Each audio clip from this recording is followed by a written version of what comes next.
Para finalizar la unidad 9, que es la más larga de toda la materia, ya que involucra muchas tareas, nos quedamos en lo que era dentro de hormigonado en condiciones adversas, lo que es hormigonado en tiempo caluroso.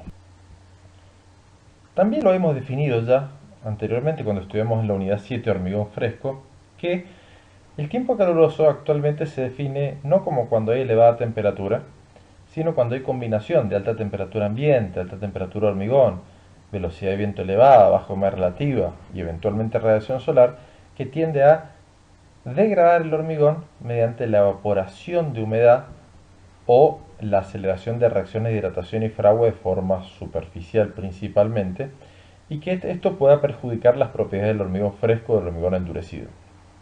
¿Qué quiere decir esto? Que así como habíamos definido tiempo frío, que era cuando teníamos 3 días o más consecutivos donde la temperatura media ambiente es de 5 grados o menor, lo cual hay ciertas estaciones que en el Gran Mendoza no se da, que en grandes ciudades como Córdoba, Buenos Aires, Rosario no se da, es decir, puede haber -1, -2 grados, pero si la temperatura máxima es de 12 o 13 grados, la media ya es de 5 o 6 y eso tiene que pasar 3 días consecutivos para que realmente dañe el hormigón. Esa definición es más fácil desde el punto de vista de una aplicación del celular, de poder estimar cuáles van a ser las condiciones en los próximos días.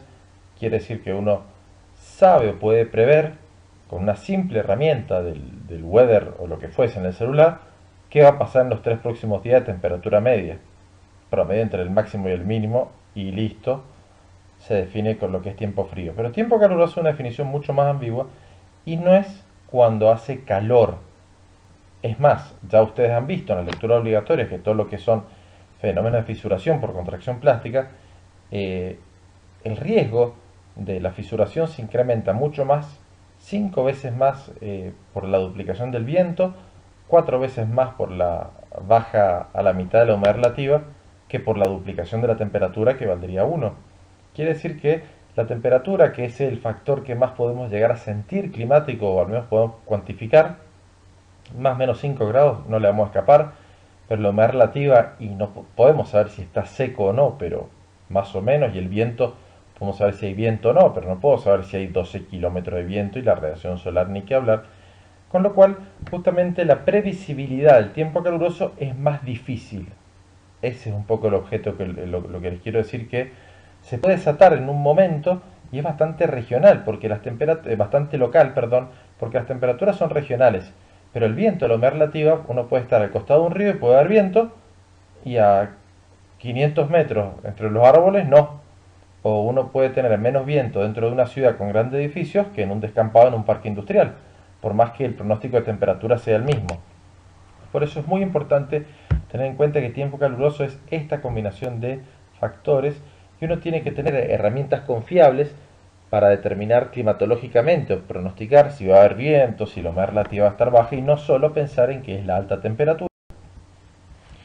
Este abaco es el que define un poco las condiciones de evaporación que en función de la temperatura del aire, temperatura de hormigón, humedad relativa y velocidad de viento uno puede determinar cuál es el riesgo de fisuración. Esto también ya lo vieron en la evaluación 4, que si la evaporación es mayor a 0,5, no importan las unidades por ahora, son kilos sobre metros cuadrados hora, bueno, abajo de 0,5 el riesgo es bajo, entre 0,5 y 1 es moderado, es decir, tengo que estar bastante atento, tomar ciertas medidas de prevención, y si estoy entre 1 y 2 es riesgo severo, y si estoy arriba de 2, la verdad que no es preferible hormigonar, que es cuando hay viento muy elevado. Por eso esta ambigüedad de definiciones entre tiempo frío y tiempo caluroso llevan a un caso relativamente ridículo, por decir de alguna manera, que uno puede estar en localidades costeras como Comodoro Rivadavia y puede tener tiempo frío y tiempo caluroso al mismo tiempo. ¿Por qué? Porque puede tener bajas temperaturas 3 días consecutivos y vientos secos de más de 60 km por hora, que también se define como tiempo caluroso. Y hay que tomar previsiones porque si no el hormigón, principalmente en estado fresco, va a sufrir. Cualquier cosa que sufra en estado fresco se va a materializar como un defecto o una baja de performance, durabilidad, vida útil en estado endurecido. ¿Qué es lo que le pasa cuando hay tiempo caluroso desde el punto de vista de la temperatura? Cuando hace calor, bueno, aumenta la demanda de agua, esto es bastante conocido este tema, más con cementos adicionados, como ciertos cementos puzolánicos. El incremento de temperatura es mayor que con otros cementos, con lo cual a mayor temperatura de ambiente se incrementa la temperatura de hormigón fresco porque le da sol a los acopios y bueno, y no hay descenso de temperatura por la noche. Es bien sencilla la explicación. Se incrementa la demanda de agua para el mismo asentamiento, se acelera la pérdida de consistencia de asentamiento, se disminuyen lo que son los tiempos de fragua, es decir, ya lo hemos dicho muchas veces que el principal factor que condiciona los tiempos de fragua son las temperaturas, después la relación agua-cemento. Se incrementa el riesgo de fisilación por contracción plástica, porque la temperatura es uno de los factores. Se incrementan lo que es el riesgo de fisuras por contracción térmica, porque a mayor temperatura puede haber mayor descenso, y eso puede hacer un gradiente que pueda fisurar un pavimento que no tiene juntas. Y también, como hay mayor pérdida de asentamiento, y se pierde la trabajabilidad si no trabajo adecuadamente con aditivos, bueno, se aumenta el riesgo de la incorporación indiscriminada de lo que es agua en la obra. Es decir, que en tiempo caluroso se ablanda más el hormigón con agua porque pierde más rápido asentamiento, lo cual no debería ser. Estoy diciendo lo que pasa. Acá tienen las especificaciones que me da el reglamento CIRSOC, que la limitación de la temperatura máxima, que el CIRSOC habla de 30 grados, norma IRAM de hormigón elaborado 35, no evita la formación de fisuras por contracción térmica. Quiere decir que todo lo que es hormigonado masivo por problemas de gradientes térmicos no tiene nada que ver con estos 30 grados. Estos 30 grados es una limitación que, como les comentaba, en muchos reglamentos se ha quitado directamente, o en algunos se ha incrementado mucho esa temperatura porque no hay salvo que acelere un poco las reacciones, no hay un fundamento tan fuerte como en las bajas temperaturas, que es porque se congela y se expande el agua y me daña el hormigón, y cuando está a las primeras edades sumamente débil. Tiempo caluroso no hay realmente un fundamento, y para temas térmicos hay que hacer estudios, como vimos en la unidad 7, para fijar esa temperatura inicial de colocación, con lo cual para estructuras masivas hay que maximizar todos los esfuerzos. Es importante cuando esté elevada temperatura tomemos medidas para evitar fisuración por contracción plástica, pero yo puedo tener un día de 33, 34 grados, ambiente, nublado, sin viento, por decir algo, en corrientes, y no hay riesgo de fisuración por contracción plástica, y no es tiempo caluroso. Con lo cual, a veces es difícil distinguir el tiempo caluroso cuando hace calor del tiempo caluroso reglamentario, que es cuando tengo combinación de factores que tienden a degradar el hormigón. Respecto a lo que es la protección y el curado, es muy importante tener en cuenta que, bueno, que el curado húmedo en este caso puede llegar a mejorar, principalmente para lo que son hormigones masivos. Tener en cuenta lo que es el riesgo de fisuración en estado fresco, que se incrementa con tiempo caluroso. Tema de lo que son los encofrados, mantenerlos húmedos y no crear un gradiente térmico importante para lo que es un curado por inundación. Con lo cual hay experiencias, me ha tocado en muchas provincias. Acá en Mendoza tocó en algún momento hacer algunas losas en unos peajes, creo que era en La Paz, con 38, 40 grados de hormigón fresco, fresco. Eso significa 45 grados temperatura ambiente, más o menos. Y la verdad que si uno está atento, trabajo bien con aditivo, protejo bien el hormigón, lo curo bien, hago todo rápido y acierro bien las juntas en un pavimento, y no voy a tener ningún problema. Es la verdad, el hormigón no sufre tanto por elevada temperatura. Puede haber una pequeña baja de resistencia final, pero no es tan abrupta. Para temperaturas, bueno, más de 40 grados ya no es recomendable, pero tampoco se da generalmente en el medio. Y en Estados Unidos la aceptación normal es de 32 grados, 90 Fahrenheit, y hay especificaciones en Florida, ya se lo he contado, de 38,5 grados, que son 100 Fahrenheit, con lo cual tiempo caluroso cuando se define no es que haga elevada temperatura, sino que la temperatura justamente es el factor climático que menos influencia, y esto hace confundir todo lo que es tiempo caluroso con contracción plástica, pero vamos a intentarlo separar. Aquellas condiciones que tienden a fisurar el hormigón en estado fresco y aquellas condiciones que intentan incrementar la temperatura del hormigón fresco.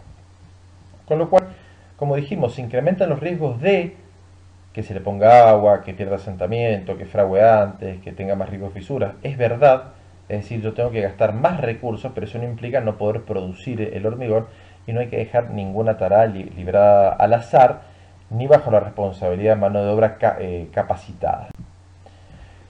Ya lo hemos visto en la presentación anterior, CIRSOC 601 establece temperaturas de 13 a 16 grados hasta 30 grados, un rango de temperaturas de cerca de 15 grados para trabajar el hormigón, lo cual por la realidad geográfica que tiene el país y las grandes variaciones climáticas, no solo por las latitudes, es decir, comparar Tierra de Fuego con Formosa, sino con las alturas, comparar el Gran Mendoza con el Paso a Chile, para dar un ejemplo bien sencillo, hace que trabajar el hormigón con un rango de cerca de 15 grados sea difícil, y con la nueva norma IRAM de hormigón elaborado hemos ampliado 5 grados para cada lado si hay medida de protección y tenemos un rango de 25, con lo cual, ahora entiéndamelo mejor, a veces uno piensa, bueno, son 5 grados, no es mucho, es ampliar el rango de aceptación de 15 a 25 grados, es bastante, y eso no cubre cualquier condición climática, ni significa que no haya que tener medida de prevención. Si en Tierra del Fuego, en invierno, produzco un hormigón sin calentar agua, me sería 4 grados y lo tengo que rechazar. Pero tengo que calentar agua, llegaré a 13 grados, pero a veces si no es muy difícil a las otras temperaturas. Todo lo que yo hablo de temperaturas y de fomentar la no utilización de ciertos criterios prescriptivos que solo están vigentes acá en Argentina de 30 grados, no son para nada válidos para hormigones masivos. ¿Qué quiere decir? Que la temperatura, si yo tengo hormigones con secciones de más de 1 metro en todas las dimensiones, 75 centímetros según CIRSOC, 1,25 m según ACI, no es válido esto. A veces hay que tener hormigones masivos con 18, 20, 25 grados, y ahí sí es sumamente importante el control de la temperatura inicial del hormigón fresco. Entonces esta diapositiva es un recordatorio de lo que hemos visto en la unidad 7, de no extrapolar las cosas. Acá tienen ejemplos de hormigonados masivos de la platea del Hotel Sheraton. En este caso fueron 1800 metros cúbicos, 1,90 m, se colocaron termocuplas y llegamos a más de 60 grados y se había enfriado con una gran cantidad de hielo, hasta 80 kilos por metro cúbico.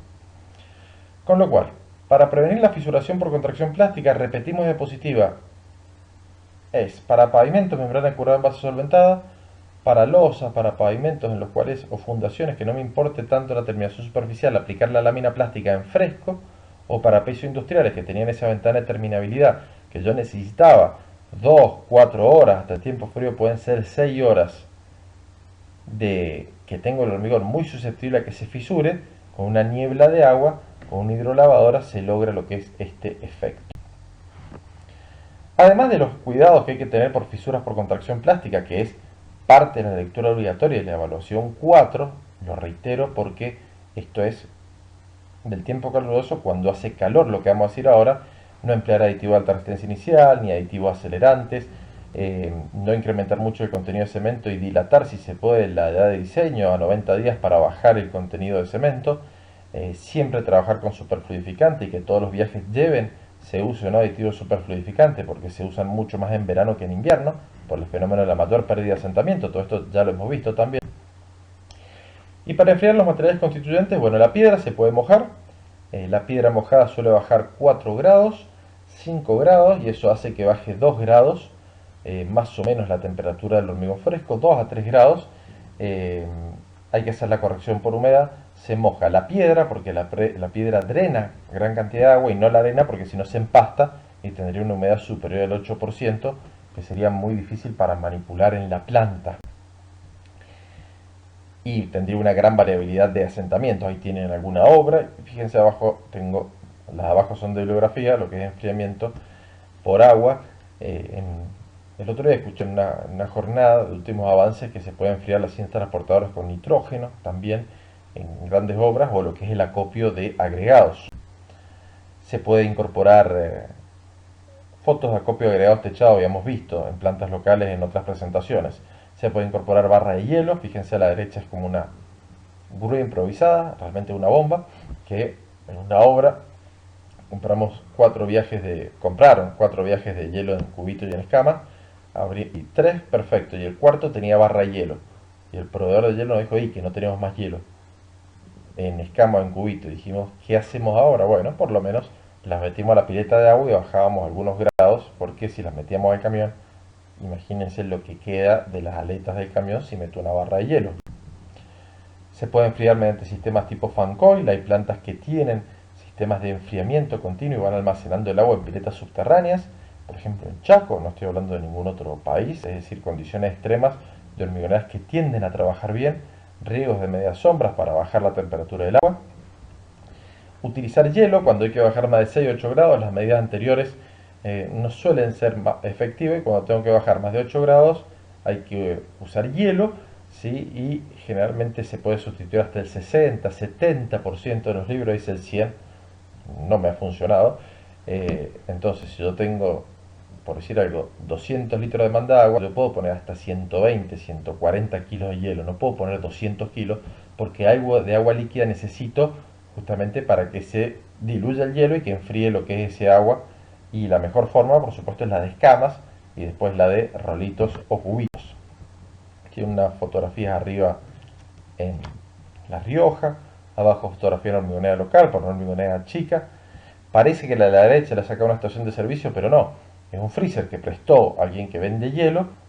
Aprovecharon para poner bebidas, pero es una planta hormigonera, fíjense los baldes de aditivo ahí, con lo cual, bueno, se van incorporando y hay que hacer un pesaje de las bolsas, por lo menos una de cada tantas, a ver qué cantidad de agua estoy reemplazando para no cargar agua más, porque si yo pongo 20 kilos de hielo, tengo que bajar 20 litros de agua. Bien, eso es lineal. Acá tiene fotografías de una planta en Chaco, ¿sí? Fíjense, eso parece un contenedor de hielo, pero créanme, es una planta hormigonera que tiene el contenedor y gastan la energía para mantenerlo frío, para cuando el cliente quiera se le incorpora lo que es hielo. Eso se mete en un recipiente que rompe el hielo porque se forman, como esto está a varios grados bajo cero, se forman como bloques, que es lo que a usted le pasa con la bolsa de hielo, y hay como un quebrantador de hielo para que no se formen grandes bolones en el camión. Y a la derecha tienen un tipo fan coil muy grande, para refrigerar el agua, que trabaja a las 24 horas y hace que el agua que entra a 25 o 28 grados sale a 5 grados y se almacena en piletas principalmente subterráneas con materiales aislantes. Y después ahí se saca para lo que es el mezclado.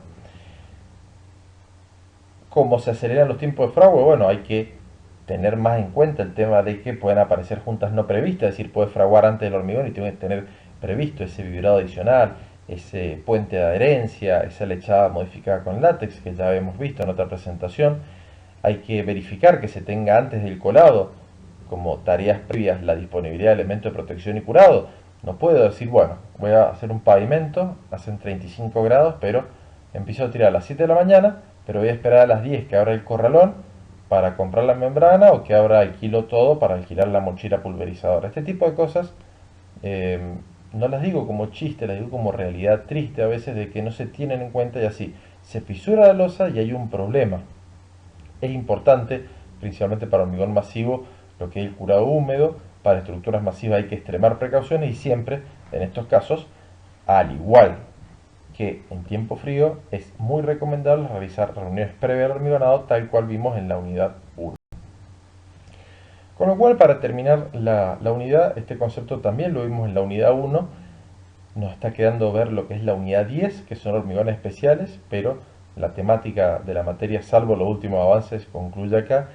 Tener en cuenta de que para tener un éxito en la obra no podemos trabajar de forma independiente, y tenemos, al menos en lo que es hormigones, tres ejes muy importantes, y que si bien son independientes, porque las tareas de control son independientes, bueno, hay que aunar esfuerzos para trabajar en conjunto.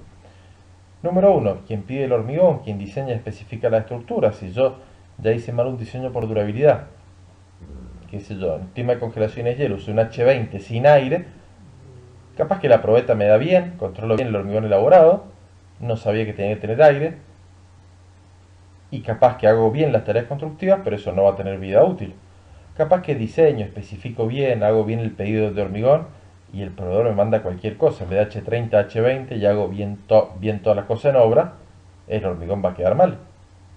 Puede pasar el caso de que yo haga desde un ambiente marino, pido en relación a aguas cemento 0,45, H35, controlo la calidad del hormigón elaborado, me da más de 40 megapascales todas las probetas, fantástico todo, hago bien el curado, todo, pero me olvidé de respetar el recubrimiento de 5 centímetros de las armaduras y están pegadas al fondo y ya se inicia la corrosión. ¿Qué quiere decir?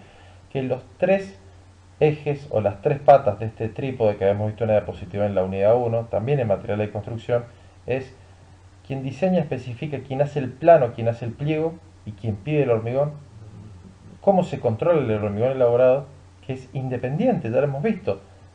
Hacer y romper probetas es independiente de los controles de obra, de cómo aplicar una membrana solventada con una mochila pulverizadora, cómo ver si ha sido efectivo o no, que son tareas que hemos visto, con lo cual estos tres ejes no se los olviden porque son sumamente importantes. Y con esto damos por concluido la unidad número 9.